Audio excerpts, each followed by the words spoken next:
Good morning friends, कैसे हैं आप लोग।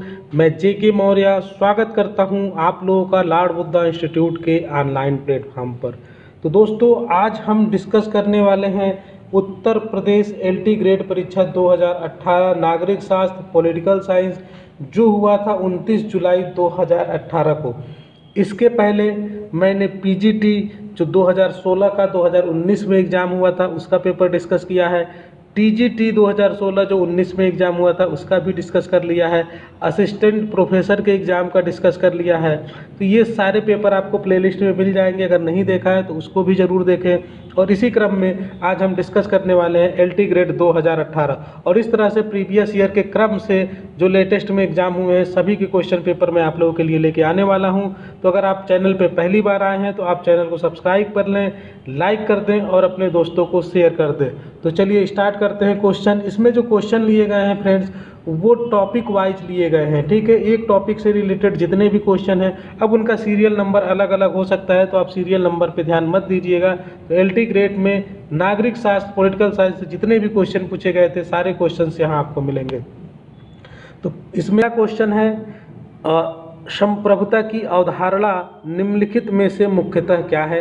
राजनीति है, वैधानिक है, दार्शनिक है या फिर उपयुक्त में से कोई नहीं। तो इसमें हमारा ऑप्शन बी सही होगा।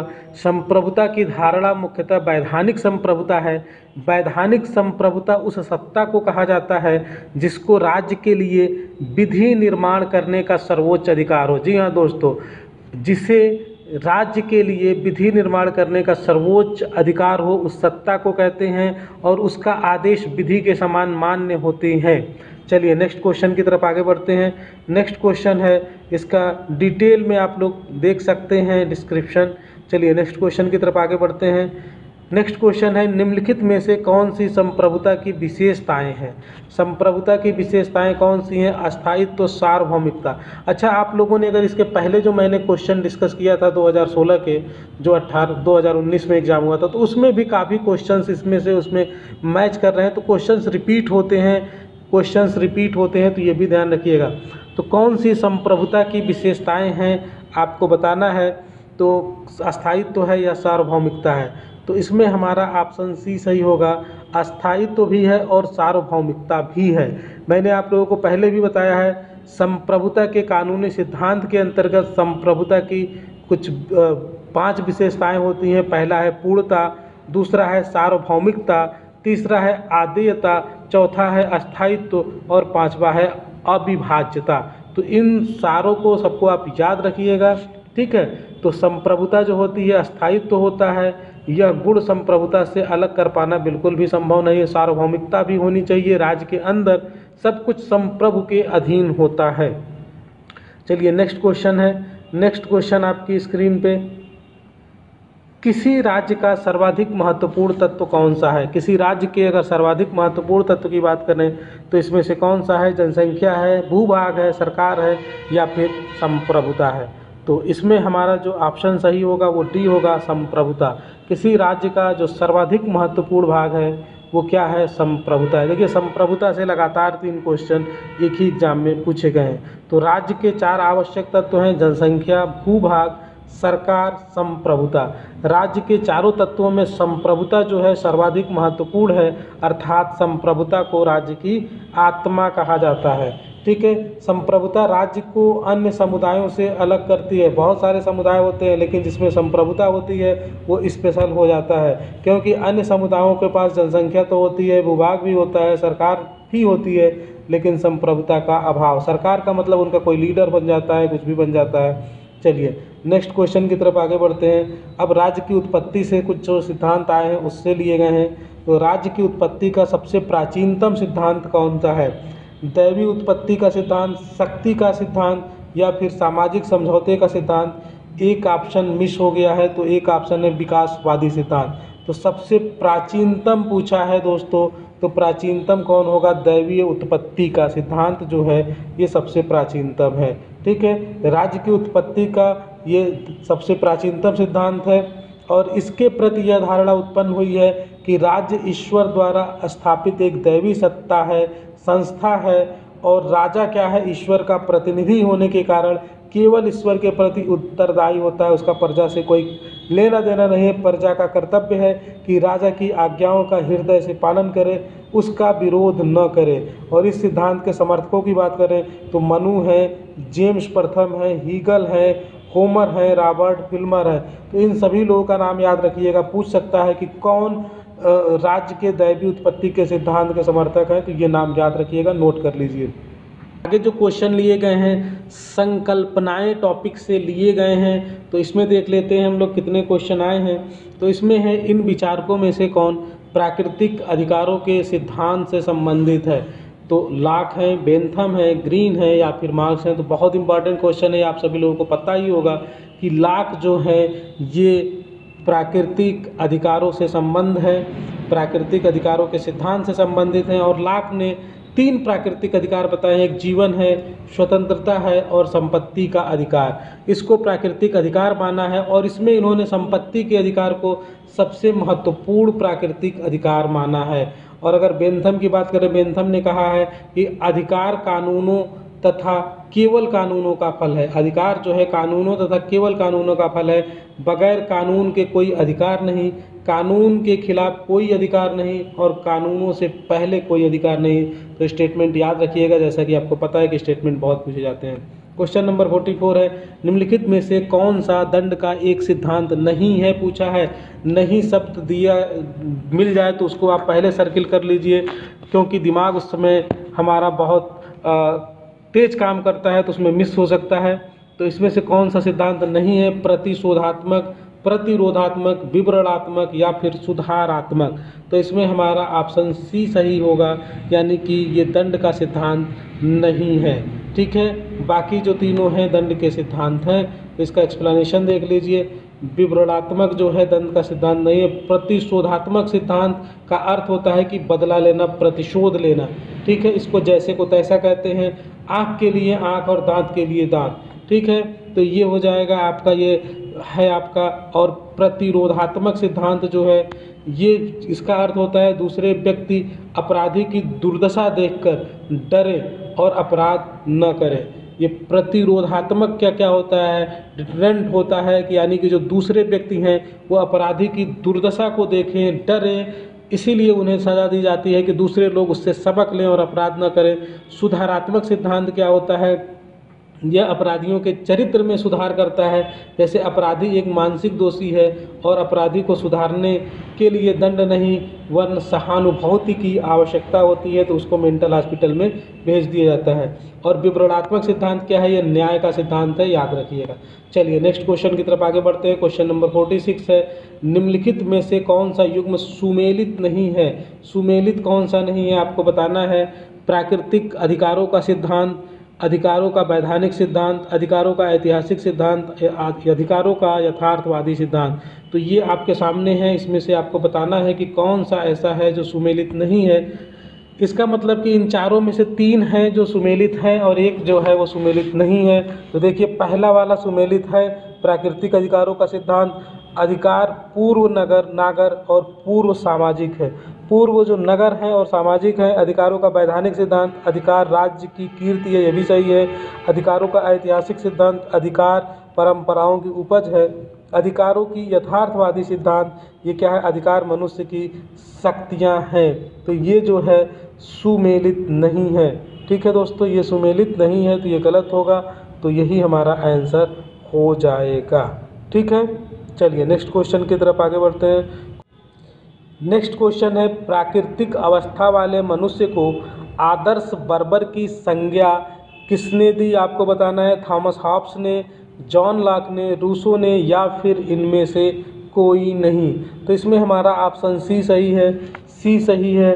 रूसो ने आदर्श बर्बर कहा है। ठीक है, आदर्श भी कहा है, बर्बर भी कहा है। प्राकृतिक अवस्था में रूसो का मनुष्य भला असभ्य जीव था। भला था लेकिन वो कैसा था, असभ्य था, यानी कि आदर्श बर्बर था। वह आनंदमय जीवन जीता था, वह स्वाधीन, संतुष्ट और आत्मनिर्भर था। अतः प्राकृतिक दशा में मनुष्य जो था वो उदांत वन्य प्राणी था, यानी नोबल सेवेज कह सकते हैं। कि व्यक्तिगत संपत्ति के उद्भव ने स्वार्थ लोलुपता को बढ़ाया, फलतः प्राकृतिक अवस्था की जो शांति थी अशांति में बदल गई। धन का लालच आ गया लोगों में, जिसे रोकने के लिए राजरूपी संस्था का उदय हुआ। ठीक है, तो चलिए नेक्स्ट क्वेश्चन। अब राजनैतिक सिद्धांत से क्वेश्चन कौन कौन से आए हैं देख लेते हैं। किस राजनीतिक चिंतक ने अपनी आत्मकथा में लिखा है कि उसकी मां ने जुड़वा बच्चों को जन्म दिया, स्वयं उसे तथा डर? बहुत ही इंपॉर्टेंट स्टेटमेंट है ये, तो आपको पता ही होना चाहिए। ठीक है, Jean Jacques Rousseau, Thomas Hobbes, John Locke या फिर इनमें से कोई नहीं। तो ये जो स्टेटमेंट है थॉमस हॉब्स का, बहुत ही इंपॉर्टेंट स्टेटमेंट है। थॉमस हॉब्स का इंपॉर्टेंट स्टेटमेंट है।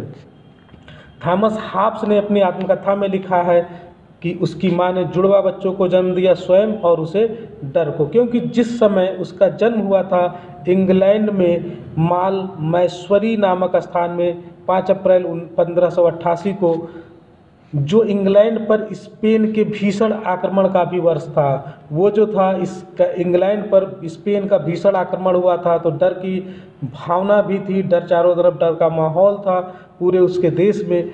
आर्मोडा के युद्ध में इंग्लैंड में सर्वत्र भय के वातावरण को उत्पन्न किया था। भय से उत्पन्न मनोवैज्ञानिक माहौल में हॉब्स का जन्म हुआ था। चलिए नेक्स्ट क्वेश्चन देखते हैं। उदारवाद का जनक, मोस्ट इंपॉर्टेंट क्वेश्चन, और मैंने इसको कई बार डिस्कस कर लिया है। उदारवाद का जनक किसे कहते हैं? टी.एच. ग्रीन को, हीगल को, कार्ल मार्क्स को या फिर जॉन लॉक को? तो उदारवाद का जनक किसे कहते हैं? तो इसमें हमारा ऑप्शन डी सही होगा, जॉन लॉक। जॉन लॉक को कहते हैं। जॉन लॉक को व्यक्तिवाद का भी और उदारवाद दोनों का जनक कहते हैं, क्योंकि वह मानव विवेक में आस्था रखता है, मानव की 3 प्राकृतिक अधिकार की बात करता है, जीवन, स्वतंत्रता और संपत्ति की, मानव को सद्गुणी प्राणी मानता है। उदारवाद व्यक्तिगत स्वतंत्रता पर आधारित विचारधारा है।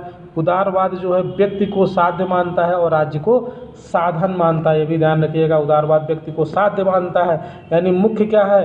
व्यक्ति की खुशी, व्यक्ति की रक्षा, ठीक है, व्यक्ति की शांति, और राज्य उसके लिए बनाया गया है कि व्यक्ति की जो आवश्यकताएं हैं, जो समस्याएं हैं, उनका निदान कर सके।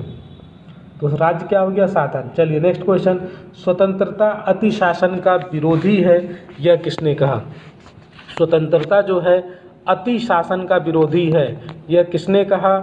लास्की ने, लॉक ने, सीले ने या फिर जे.एस. मिल ने? तो ये कथन है हमारा सीले का। सीले ने कहा है, देख लीजिए डिस्क्रिप्शन इसका। सीले के अनुसार स्वतंत्रता अति शासन का विरोधी है। सीले कहता है कि स्वतंत्रता समस्त प्रतिबंधों का अभाव है, ये भी इम्पोर्टेंट पॉइंट है, स्वतंत्रता समस्त प्रतिबंधों का अभाव है। लास्की ने भी कहा है कि स्वतंत्रता उस वातावरण को बनाए रखना है जिससे व्यक्ति को अपने जीवन का सर्वोत्तम विकास करने की सुविधा प्राप्त हो। और जॉन लॉक ने क्या कहा है? जॉन लॉक ने कहा है कि जहाँ कानून नहीं वहाँ स्वतंत्रता नहीं है। जे.एस. मिल की रचना है एस्से ऑन लिबर्टी, 1859 में आई थी। इसमें जो है स्वतंत्रता का प्रभावशाली वर्णन किया है।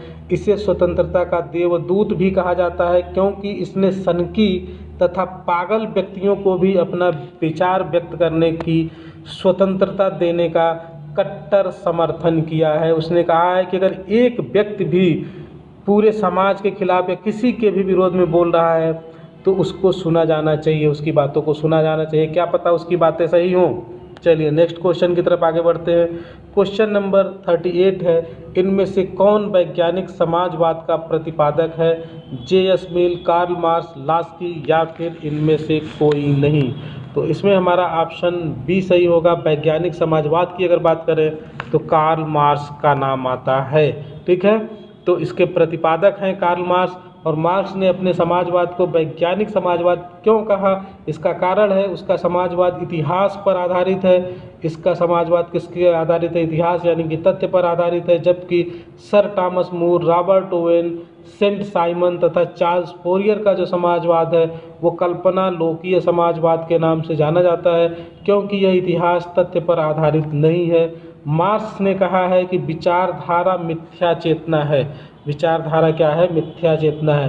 क्वेश्चन नंबर 39 है, कानून उच्च द्वारा निम्न को दिया गया आदेश है। कानून क्या है? उच्च द्वारा निम्न को दिया गया आदेश है। यह कथन किसने कहा है? तो कथन वाले क्वेश्चन तो आपके पॉलिटिकल साइंस में खूब पूछे जाते हैं, तो कथन तो जो भी मिले उसको याद रखिए। बोडिन, हॉब्स, ऑस्टिन या फिर बेंथम। तो इसमें हमारा ऑप्शन सी सही है, ऑस्टिन का स्टेटमेंट है। ठीक है, ऑस्टिन ने कहा है।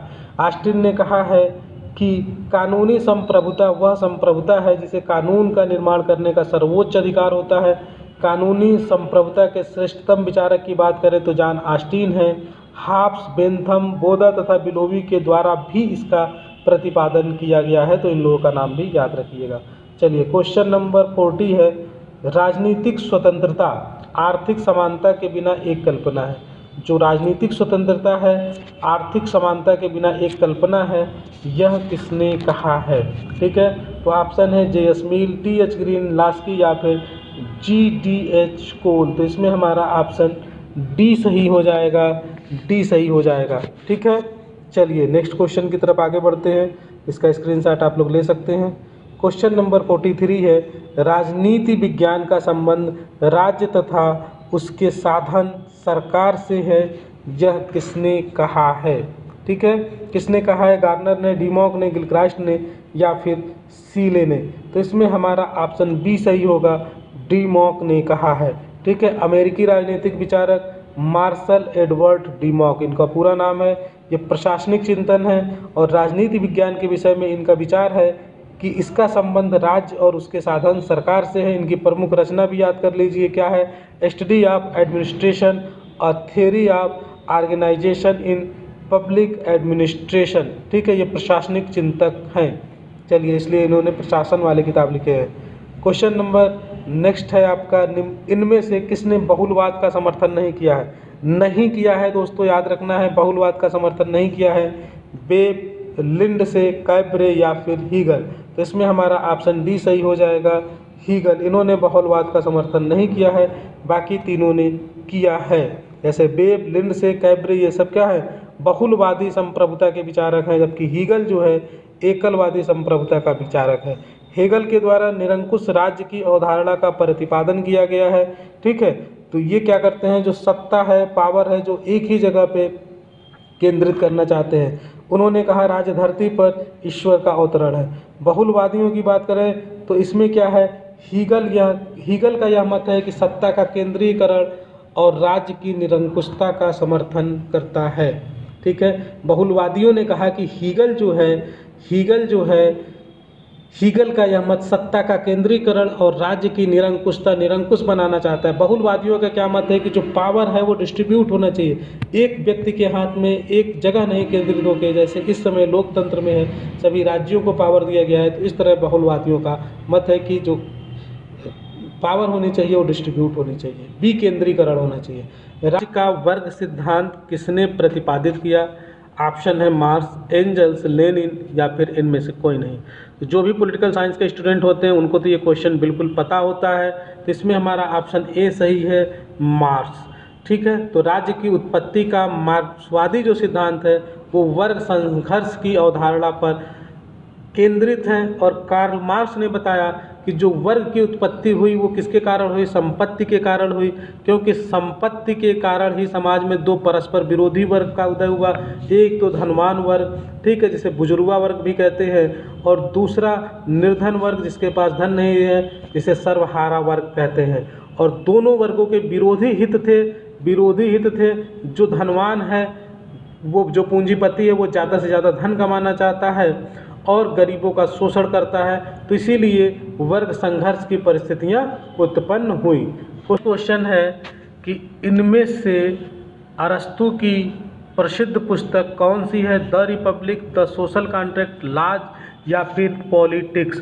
तो अरस्तु की सबसे प्रसिद्ध पुस्तक कौन सी है? इसमें पॉलिटिक्स है। द रिपब्लिक और लॉज जो है ये किसने लिखा है? ये प्लेटो ने लिखा है। और सोशल कॉन्ट्रैक्ट किसने लिखा है? ये रूसो ने लिखा है। तो अरस्तु की पुस्तक कौन हो गई? पॉलिटिक्स हो गई। तो हमारा ऑप्शन डी वाला सही हो जाएगा। नेक्स्ट क्वेश्चन है, मानव चेतना स्वतंत्रता की कामना करती है।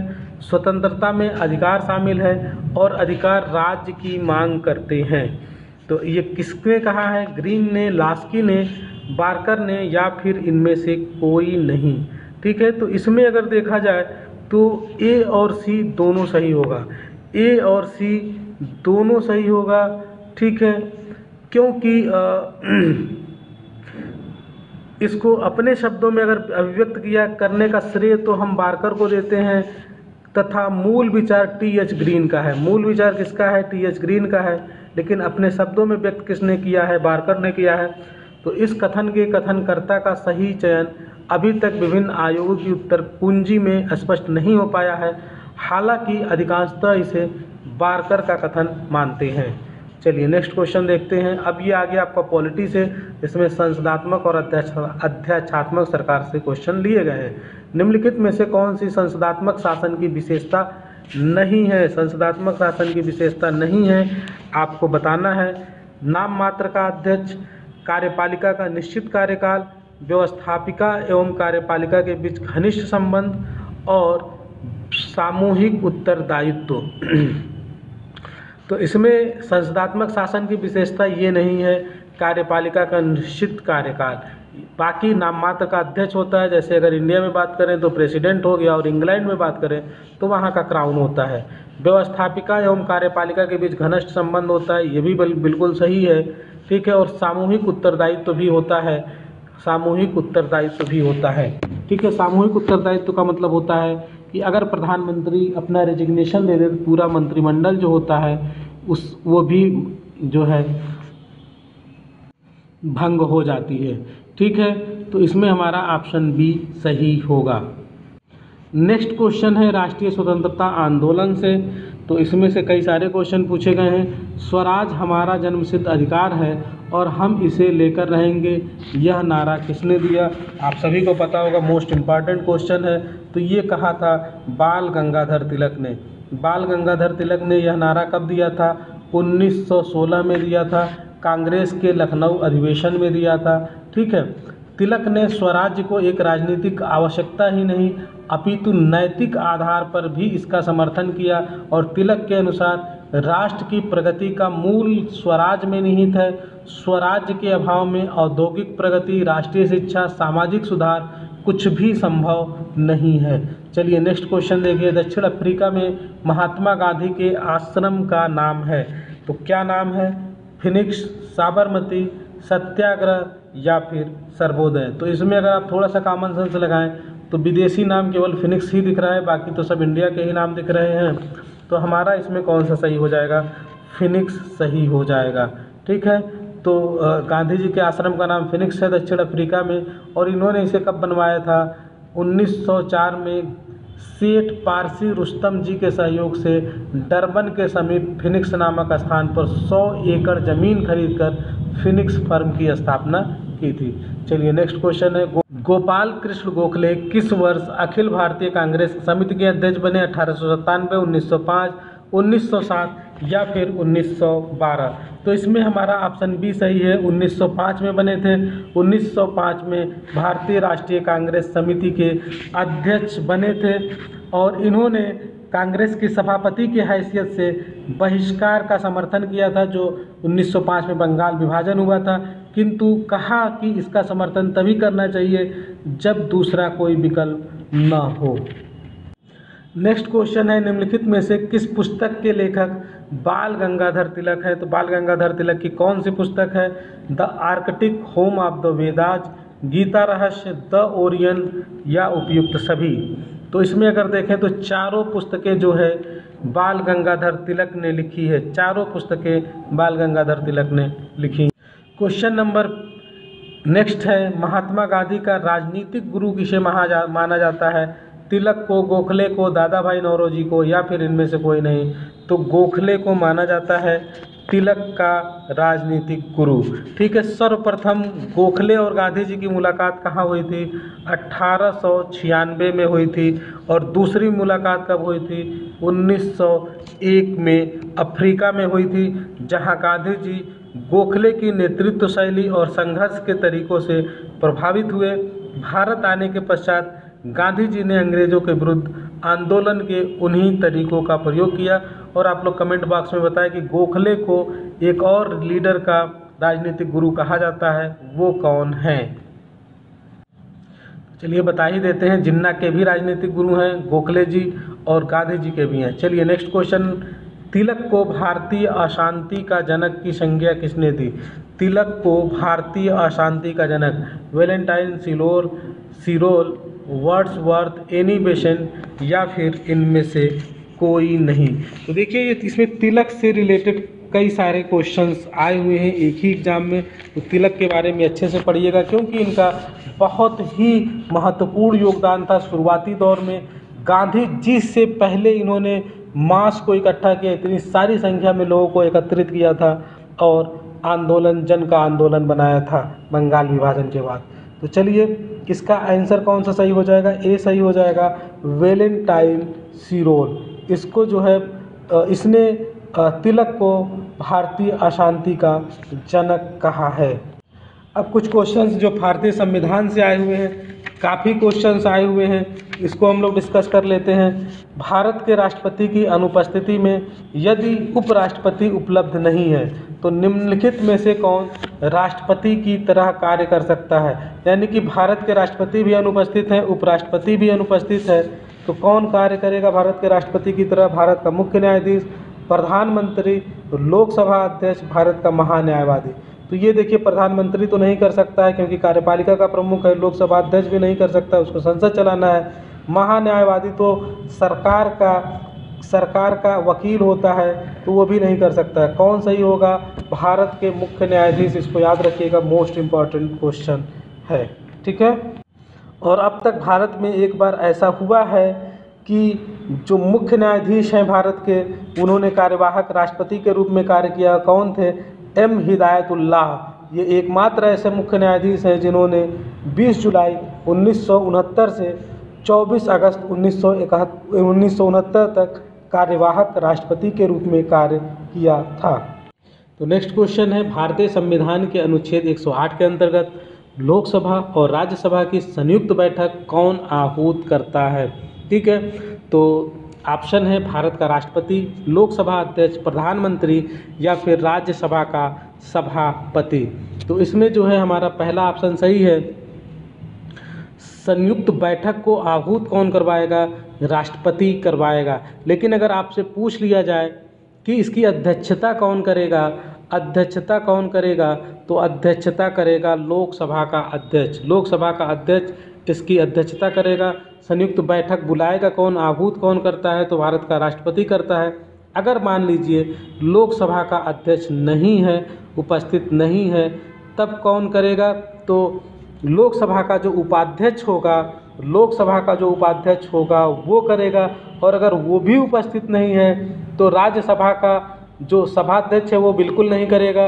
राज्यसभा का जो उपाध्यक्ष होगा वो संयुक्त अधिवेशन की बैठक का जो है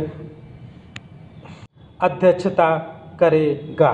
चलिए नेक्स्ट क्वेश्चन की तरफ आगे बढ़ते हैं। नेक्स्ट क्वेश्चन है, भारतीय संविधान का निम्नलिखित में से कौन सा अनुच्छेद भारत के राष्ट्रपति को अध्यादेश जारी करने की शक्ति प्रदान करता है? बहुत इंपॉर्टेंट क्वेश्चन है। अनुच्छेद 74, अनुच्छेद 78, अनुच्छेद 123 या फिर अनुच्छेद 124(2)। तो इसमें हमारा जो आंसर होगा वो सी आंसर हो जाएगा 123।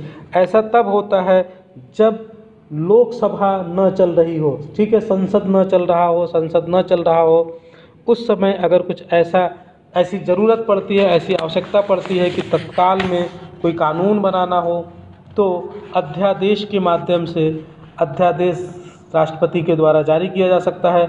और इस अध्यादेश का भी उतना ही महत्व है जितना कि संसद के द्वारा पारित किए गए कानून का है। बस डिफरेंस ये है कि इसकी जो प्रभावशीलता है वो 6 माह तक होती है, किंतु यदि 6 माह के अंदर सदन का सत्र प्रारंभ हो जाए तो संसद के सत्र के प्रारंभ की तिथि से अध्यादेश की प्रभावशीलता 6 सप्ताह यानी कि केवल 42 दिन होगी।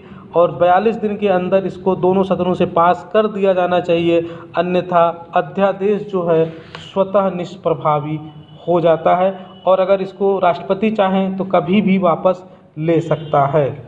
नेक्स्ट क्वेश्चन है, निम्नलिखित में से किस समिति की सिफारिश पर मौलिक कर्तव्यों को भारतीय संविधान में जोड़ा गया था? बहुत ही अच्छा क्वेश्चन है। बलवंत राय मेहता समिति, आयंगर समिति, स्वर्ण सिंह समिति या फिर ठक्कर समिति? तो इसमें हमारा ऑप्शन सी सही होगा, स्वर्ण सिंह समिति। और ये कब आया था? 42वां संविधान संशोधन, इनकी जो सिफारिश थी उसको एक्सेप्ट करके 42वां संविधान संशोधन किया गया था 1976 में, और इसको शामिल किया गया था। तो वर्तमान में अगर मूल कर्तव्यों की बात करें तो 11 है, लेकिन जब मूल कर्तव्य को शामिल किया गया था तो उस समय 10 ही थे। उस समय कितने थे?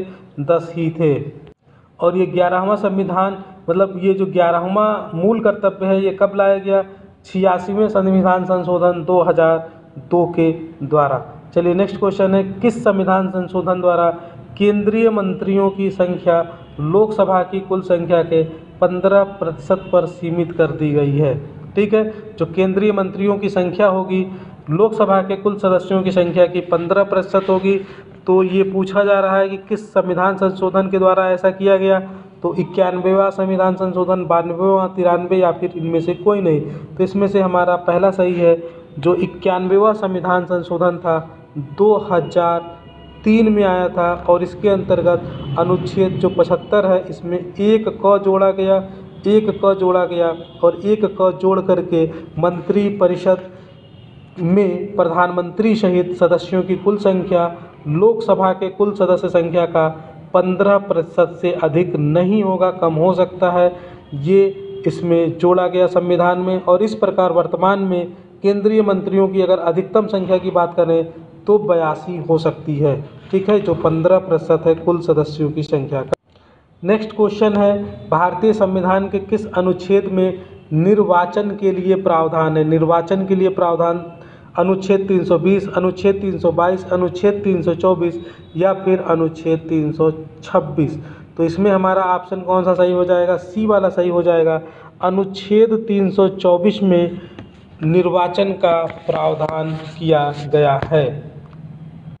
नेक्स्ट क्वेश्चन है, निम्नलिखित में से किस सदन की अध्यक्षता ऐसा करता है जो उस सदन का सदस्य नहीं होता है? लोकसभा, विधानसभा, राज्यसभा या फिर विधान परिषद? तो आपको पता होगा कि जो उपराष्ट्रपति होता है वह पदेन सभापति होता है राज्यसभा का, और वो राज्यसभा का सदस्य नहीं होता है। तो इसी तरह से जैसे कि अमेरिका में, यूएसए में जो उस वहाँ का उपराष्ट्रपति होता है वो वहाँ का जो अपर हाउस होता है उसका पदेन सभापति होता है, इसी तरह से जो भारत का उपराष्ट्रपति है वो भी राज्यसभा का पदेन सभापति होता है, और अनुच्छेद 64 में इसका मेंशन किया गया है। चलिए नेक्स्ट क्वेश्चन है, भारत में वित्तीय आपातकाल कितनी बार लगाया गया है?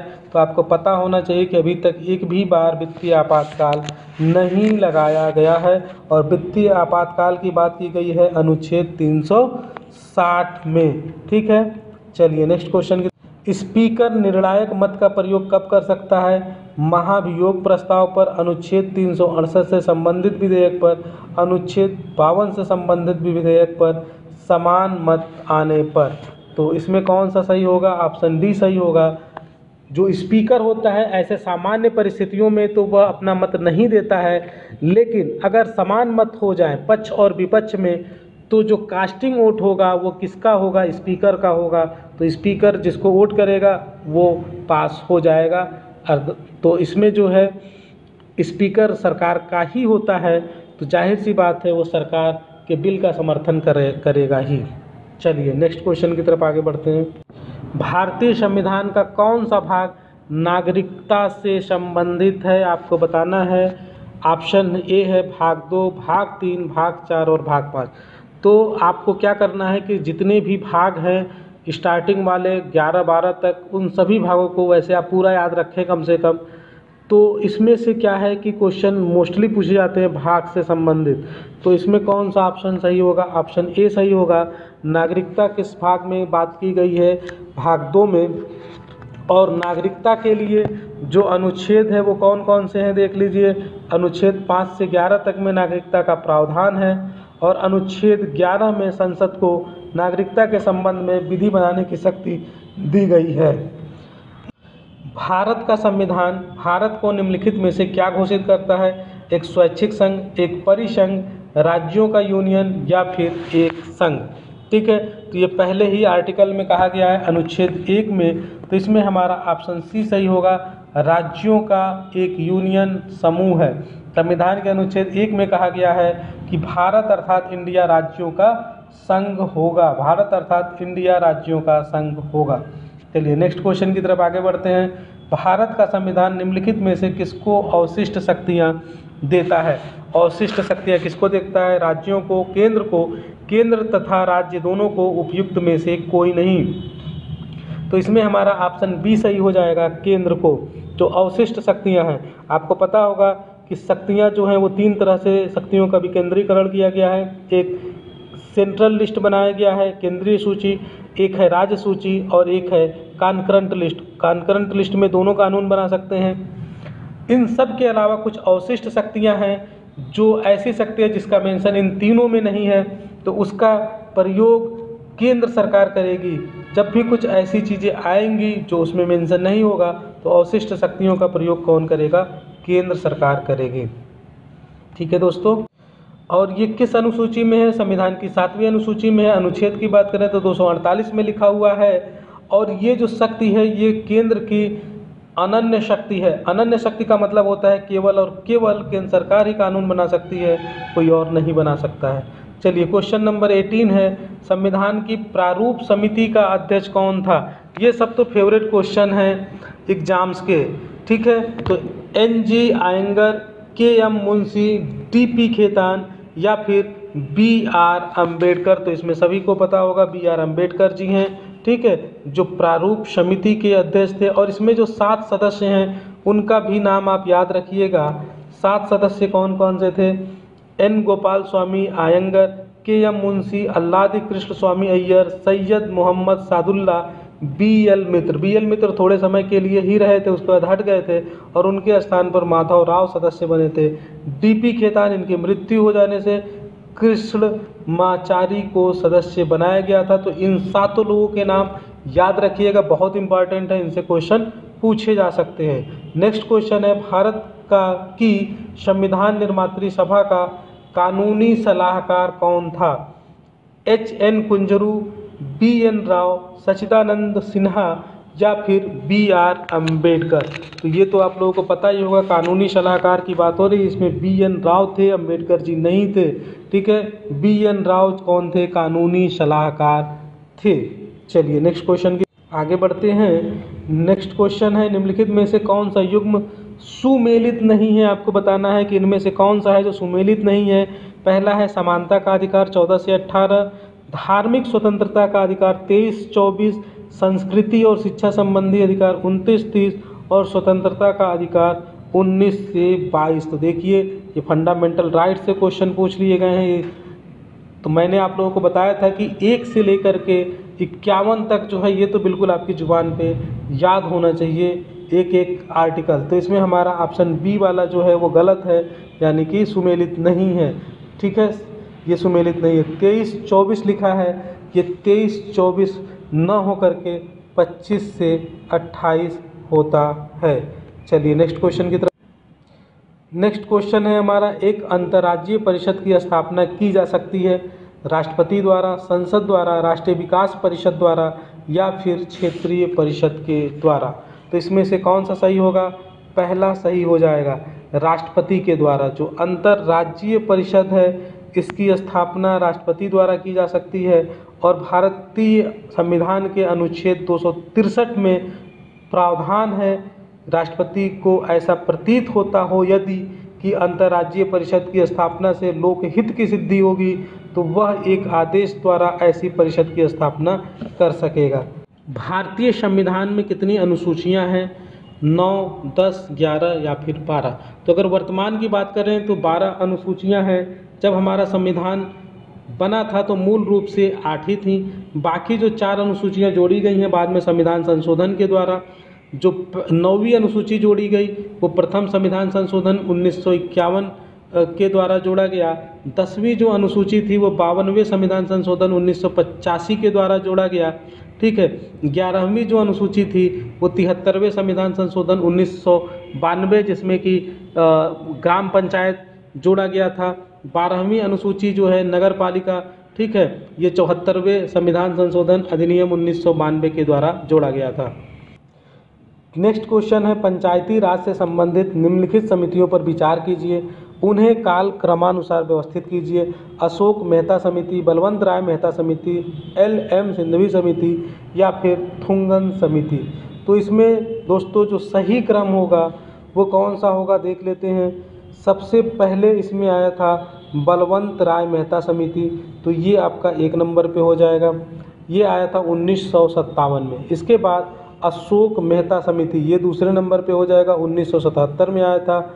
और इसके बाद डॉक्टर ML सिंघवी समिति, ये तीसरे नंबर पे होगा। और PK थुंगन समिति चौथे नंबर पर होगा। तो इस तरह से हमारा ऑप्शन बी वाला सही हो जाएगा। चलिए नेक्स्ट क्वेश्चन की तरफ आगे बढ़ते हैं। ये क्रम है, इसको आप नोट कर सकते हैं। पंचायत चुनाव कराने हेतु निर्णय किसके द्वारा लिया जाता है? केंद्र सरकार के द्वारा, राज्य सरकार के द्वारा, चुनाव आयोग के द्वारा या फिर जिला न्यायाधीश के द्वारा? तो अभी पंचायत चुनाव होने वाले हैं, आप लोगों ने न्यूज़ अगर देखते होंगे तो आप लोगों को पता होगा। तो इसमें ये जो है राज्य सरकार के द्वारा निर्णय लिया जाता है। और ये जो है 73वें संविधान संशोधन के द्वारा राज्य निर्वाचन आयोग भी बनाया गया था। ठीक है, तो राज्य निर्वाचन आयोग जो है एक स्वतंत्र संवैधानिक निकाय है।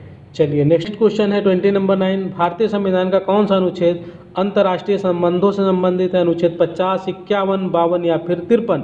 तो आपको पता है अनुच्छेद 51 में अंतर्राष्ट्रीय शांति और सुरक्षा की बात की गई है। और ये हमारे जो नीति निर्देशक तत्व हैं उसमें मेंशन किया गया है इस चीज़ को। चलिए अब नेक्स्ट क्वेश्चन की तरफ आगे बढ़ते हैं।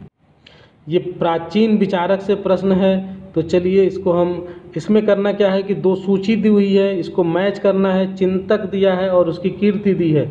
अब ये सारे ऑप्शन आपको दिख रहे होंगे।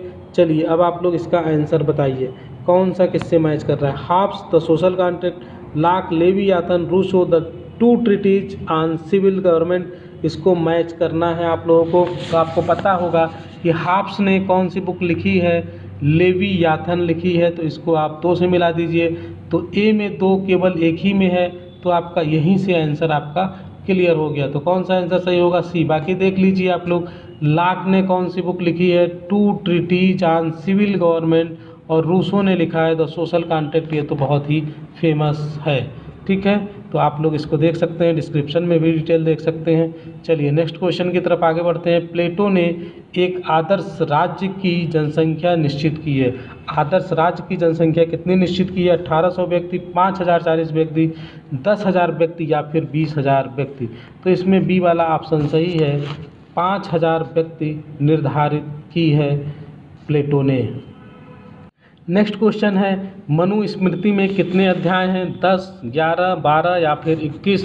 तो इसमें हमारा ऑप्शन सी वाला सही होगा। मनुस्मृति में 12 अध्याय हैं और 2694 जो हैं ये इसमें श्लोक हैं।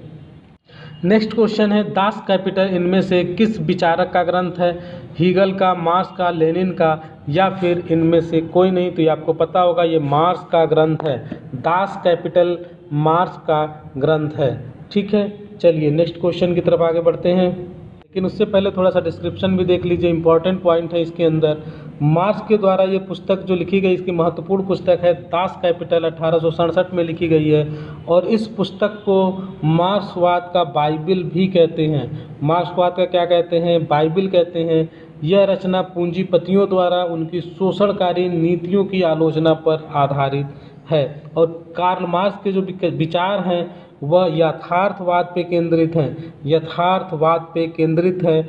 मार्क्सवादी दर्शन को मजदूरवादी दर्शन कहते हैं। मार्क्सवादी जो है वो दर्शन को क्या कहते हैं? मजदूरवादी दर्शन कहते हैं। इसलिए कार्ल मार्क्स ने कहा है कि दुनिया के मजदूरों एक हो जाओ, पाने के लिए संसार और खोने के लिए केवल जंजीरें मात्र हैं। चलिए नेक्स्ट क्वेश्चन की तरफ आगे बढ़ते हैं। नेक्स्ट क्वेश्चन है, पैन ऑप्टिकन निम्नलिखित में से किसका आदर्श उदाहरण है? क्या है पैन ऑप्टिकन? जेल का, शिक्षा व्यवस्था का, कानून व्यवस्था का या फिर रसोई का? तो इसमें हमारा ऑप्शन सही हो जाएगा ए, जेल का। पैन ऑप्टिकन क्या है? पैन ऑप्टिकल जो है इसका आदर्श उदाहरण क्या है दोस्तों? जेल है इसका आदर्श उदाहरण। पैन ऑप्टिकन दो घटकों से मिलकर बना है, पन और ऑप्टिकन। पन का मतलब होता है कैदी और ऑप्टिकन का मतलब होता है कैदियों पर नज़र रखने वाला, यानी कि निगरानी करता। एक ऐसी जगह जहां कैदियों पर निगाह रखी जाती हो वो कौन सा है? जेल ही है। कैदियों को सुधारने के संबंध में जेनरी बेंथम द्वारा पैन ऑप्टिकन का समर्थन किया गया था। चलिए नेक्स्ट क्वेश्चन है, प्लेटो की रिपब्लिक का उपशीर्षक क्या है? जो प्लेटो की रिपब्लिक है इसका उपशीर्षक क्या है? न्याय से संबंधित, शिक्षा पद्धति से संबंधित, राजनीति से संबंधित या फिर सोफिस्ट वर्ग से संबंधित। तो इसमें हमारा ऑप्शन पहला वाला सही है। जो रिपब्लिक का उपशीर्षक है वह न्याय से संबंधित है। किससे संबंधित है? न्याय से संबंधित है। नेक्स्ट क्वेश्चन है, इनमें से किसने आत्मपरक तथा परात्मपरक आचरण के मध्य अंतर किया है? आत्मपरक तथा परात्मपरक कौन है? जेम्स मिल, जेनरी बेंथम, जे.एस. मिल या फिर इनमें से कोई नहीं। तो इसमें हमारा ऑप्शन सी सही हो जाएगा, जे.एस. मिल। जे.एस. मिल ने आत्मपरक तथा परात्मपरक आचरण के मध्य अंतर किया है। डिस्क्रिप्शन देख लीजिए इसमें, जे.एस. मिल ने आत्मपरक और परात्मपरक आचरण के मध्य अंतर किया है और इसको पुनः दो वर्गों में बांटा है। स्वविषयक, स्वविषयक का क्या मतलब होता है? व्यक्ति के द्वारा किया जाने वाला ऐसा कार्य जिसका प्रभाव केवल करने वाले व्यक्ति पर ही पड़ता है। राज्य के द्वारा व्यक्ति के इस कार्य में कोई हस्तक्षेप नहीं किया जाना चाहिए। दूसरा क्या है दोस्तों? पर विषयक है। पर विषयक में क्या होता है कि कार्य की स्वतंत्रता, कार्य की स्वतंत्रता वह स्वतंत्रता है जिसका प्रभाव कर्ता के साथ साथ समाज के अन्य सदस्यों के ऊपर भी पड़ता है। तो राज्य के द्वारा व्यक्ति के इस कार्य में हस्तक्षेप किया जा सकता है क्योंकि उसकी स्वतंत्रता का प्रभाव दूसरे व्यक्तियों के जीवन में भी पड़ता है। ठीक है, ऑन लिबर्टी में स्वतंत्रता के विविध पक्षों का उसने वर्णन किया और एक संतुष्ट सूअर की अपेक्षा असंतुष्ट मनुष्य होना श्रेष्ठ है और एक संतुष्ट मूर्ख की अपेक्षा असंतुष्ट सुकरात होना अधिक अच्छा है। ये किसने लिखा है? जे.एस. मिल ने लिखा है। ये भी ध्यान रखिएगा, आ गया तो बता दिया मैंने। नेक्स्ट क्वेश्चन है, अब इसमें मिक्स क्वेश्चन है जिसको किसी टॉपिक के अंतर्गत नहीं रखा गया है। तो लूट पद्धति निम्नलिखित में से किसका दूसरा नाम है? अभिभावक नौकरशाही का, जातीय नौकरशाही का, संरक्षक नौकरशाही का या फिर योग्यता आधारित नौकरशाही का। ठीक है, तो इसमें कौन सा सही हो जाएगा बच्चों? तो इसमें हमारा ऑप्शन सही हो जाएगा संरक्षक नौकरशाही।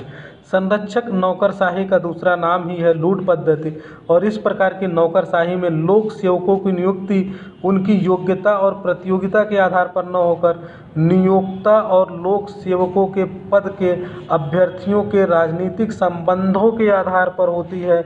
उनके नेताओं से जो राजनीतिक संबंध है कैसे हैं, इस प्रकार की पद्धति अमेरिका में विशेष रूप से 1829 से 1883 तक प्रचलित थी। आज भी आप देखते होंगे कि कुछ ऐसे पद होते हैं जो डायरेक्टली अपॉइंट हो जाते हैं अगर नेताओं से आपकी साठगांठ अच्छी है, मंत्रियों से है, सरकार में है तो।